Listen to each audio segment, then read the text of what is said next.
Suivons ensemble ce discours riche et panafricain du ministre malien Choguel Kokalamega qui parle des complots orchestrés contre la terre malienne.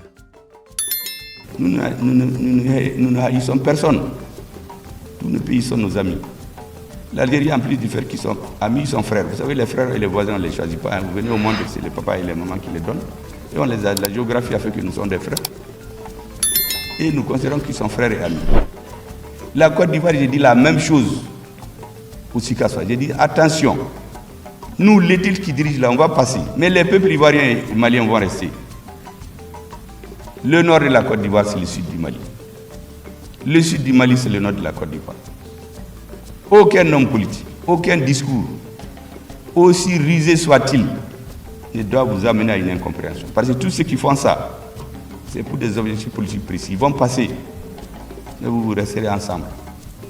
En 1945, quand notre doyen Houphouët-Boigny voulait lancer son grand parti RDA, c'est à Bamako qu'il l'a créé, avec des hommes comme les Wenzen Koulibaly, les Gon Koulibaly, qui font la fierté de l'histoire de la Côte d'Ivoire. C'est ici à Bamako qu'ils l'ont créé, ce n'est pas ailleurs. Quand dans les années 90, il a compris le jeu des Occidentaux, qu'est-ce que Houphouët a dit? Il a dit, faites attention, dans quelques années, peut-être dans 30, 40, 50 ans, c'est l'Afrique qui va décider. On ne parlera plus de fixation du prix des matières premières chaudes. On parlera de la fixation du prix des produits finis en Afrique. Mais quand Houphouët a dit ça, ceux qui étaient contre son parcours historique, bon, ils ont banalisé, mais nous, on a retenu. Pour ceux qui veulent les affaires idéologiques, nous, on n'est pas là-dedans. Ça peut servir à un moment, comme Deng Xiaoping a dit, que le chat là, qui soit pris au grand, là, pourvu qu'il attrape la souris. Nous, on veut que notre peuple vive mieux. Tu es avec les Américains, les Russes, les Chinois, et je ne sais même pas de quel pays. Si ton peuple est content, c'est l'essentiel. Donc, les peuples ivoiriens et maliens doivent avoir le sens de l'histoire. En 2002, quand il y avait la crise, on égorgeait des imams dans des mosquées. Nous nous sommes trouvés forcés de soutenir un courant politique uniquement parce qu'on égorgeait les gens qui avaient le nom d'Oula. Parce qu'on brûlait des boutiques. Ce n'était pas des choix politiques qu'on avait fait. C'était pour défendre nos citoyens. Parce qu'il y en a qui sont là-bas depuis 70 ans. Ils ne connaissent même pas le Mali. À cause de leur nom de famille, on les terrorise. Mais quand il y a eu la crise, moi j'étais dans le Conseil des ministres. Le président de la République du Mali a instruit au ministre qu'aussi longtemps qu'un Ivoirien mettra pied sur le terrain malien, il ne doit jamais se sentir à l'étranger. Les Djatigas des Maliens, les Maliens doivent montrer ça aux Ivoiriens. Les privés, les écoles publiques, aucun Ivoirien ne doit chômer l'année scolaire.